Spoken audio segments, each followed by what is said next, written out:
There is a type of buyer who has been quietly purchasing new construction in Manhattan for the last decade, and they're not buying it because they love the kitchen appliances. They are buying it because new construction in Manhattan is one of the few real estate asset classes in the world that can offer you legal tax elimination, access to pricing that doesn't exist on the public market, and a resale exit at premium, all at the same time. I'm Svetlana Grazeva, new development specialist at Nest Seekers International. And today I'm going to show you exactly how that works. Let's get into it. Most people look at new construction in Manhattan and see a product. And look, the product is excellent. The finishes are extraordinary. The design is world-class. The technology is years ahead of what's in a resale building. But the buyers who consistently do well here see something different. They see a transaction structure. Here's what I mean. When you buy a resale apartment in Manhattan, you are buying at market. The price has been established by the last comparable sale. There's essentially no pricing asymmetry. The market has already priced in everything the building has to offer. New construction is different. When a developer launches a project, they're not selling at market. They're selling at pro forma, at a price that justifies their business plan. In a well-timed project, that price is below where the market will be by the time you close. Manhattan new development projects typically sell in phases. The first phase, which often happens before the building opens to the public, is called the friends and family or priority access period. Prices in this phase are typically set 10 to 20% below where the developer expects to be at full sellout. Why would a developer leave money on the table? Because momentum is worth more than margin in the early phase. A developer needs to show their construction lender a certain percentage of sales to release the next funding tranche. Speed matters more than top dollar in phase one. That window, phase one pricing, is not advertised. It's not on Street Easy. It's accessible through the broker network and specifically through brokers with direct developer relationships. That is a structural pricing advantage that has nothing to do with negotiating. It's access. Now, that's the pricing side of the equation. But there is a second layer, a tax layer, that most buyers completely miss. And in some cases, it's worth more than the phase one discount. If you have ever looked at a listing in a new Manhattan development and seen the phrase 421A tax abatement, this section is the most important thing I'm going to tell you today. The 421A program is a New York City property tax benefit that was designed to incentivize residential construction. Under this program, buildings that qualified received a partial or full property tax abatement, meaning instead of paying full New York City property taxes, buyers in those buildings pay a dramatically reduced rate for a period that can extend up to 35 years. Let me give you numbers. In a new luxury building on the Upper West Side, a comparable apartment might carry annual property taxes of $40,000 to $60,000 at full rate. With a 421A abatement in its early years, that same unit might pay $4,000 to $8,000 annually. That difference, compounded over the life of the abatement, can represent $500,000 to $1 million in savings at the tax line alone. Here's the critical thing.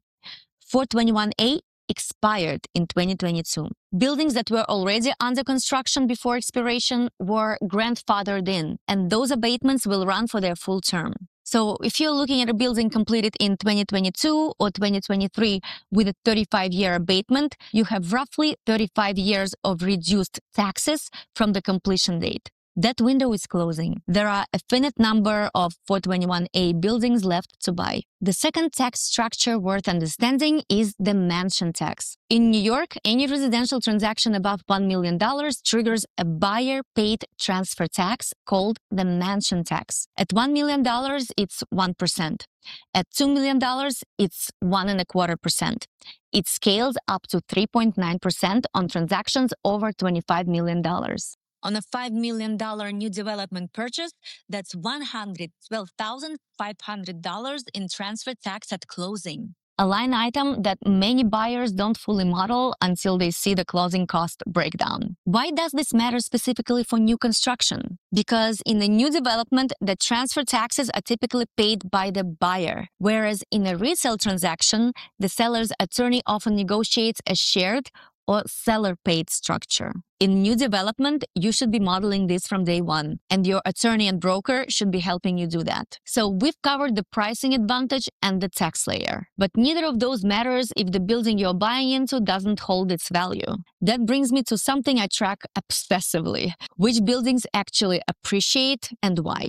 I want to give you the framework I use when I'm evaluating a new development project for a buyer, because not all new construction appreciates equally, and the variables that drive appreciation are not the ones that buyers are focused on. Most buyers are evaluating the finishes, the lobby, the amenity floor. Those things matter for livability, but they're poor predictors of resale value, because they depreciate literally. A state-of-the-art fitness center in 2024 is a dated fitness center in 2034. What drives resale value in Manhattan new development is a different list: the 4 variables that actually matter.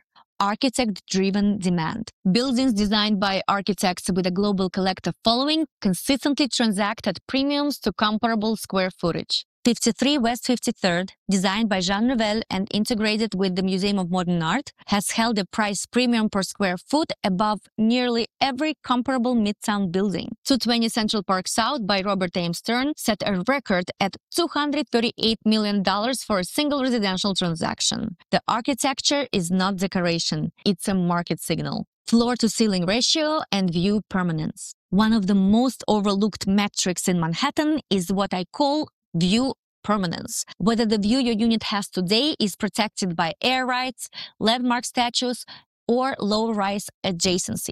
Buildings that face Central Park, the Hudson River, or landmarked districts command a sustained premium because that view cannot be blocked by future construction. Buildings that face other buildings are subject to view degradation as the city develops. Sell-through velocity. When a development sells out of its inventory faster than the developer projected, it signals genuine market demand, not manufactured scarcity. Buildings that sell through in 12 to 18 months tend to hold their resale premium. Buildings that take 4 to 6 years to sell out often have pricing, product, or location issues that carry into the resale market. Developer track record. Developers' previous buildings are the most reliable predictor of how the next one will perform. Extel, Brookfield, Related, and Vornado have track records that span multiple market cycles. A new developer with a single project and aggressive pricing deserves significantly more due diligence. Those 4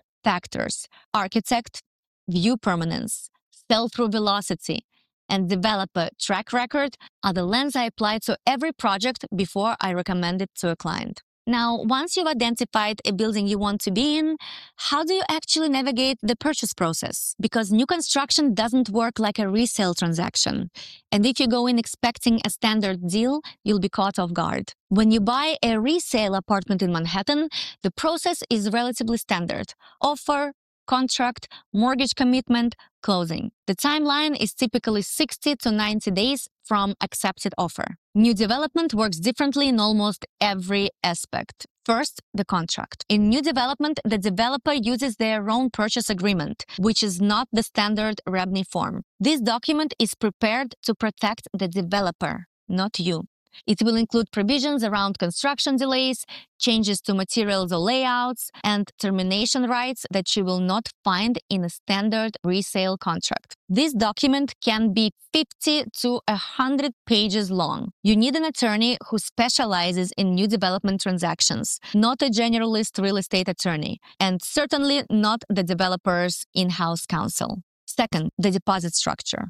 In a resale transaction, you typically put down 10% at contract. In new development, the deposit schedule is negotiated, but commonly structured as 10% at contract signing, 10% at construction milestone, usually the concrete pour at your floor or above, with the remaining 80% due at close. All deposits go into an escrow account held by the developer's attorney. This is protected by New York's Martin Act, which is one of the strongest buyer protections in the country, but you should still understand it. Third, the offering plan. This is a document filed with the New York Attorney General's office that governs the entire condominium development.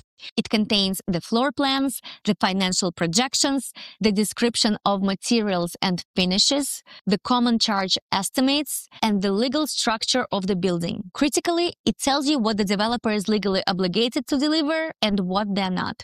If a finish or fixture is not in the offering plan, it is not guaranteed. Every change from the show unit model to the delivered unit should be documented against the offering plan. Fourth, and this is something almost nobody talks about on camera, the closing date risk. In new development, the developer controls the closing timeline. If construction is delayed, your closing is delayed.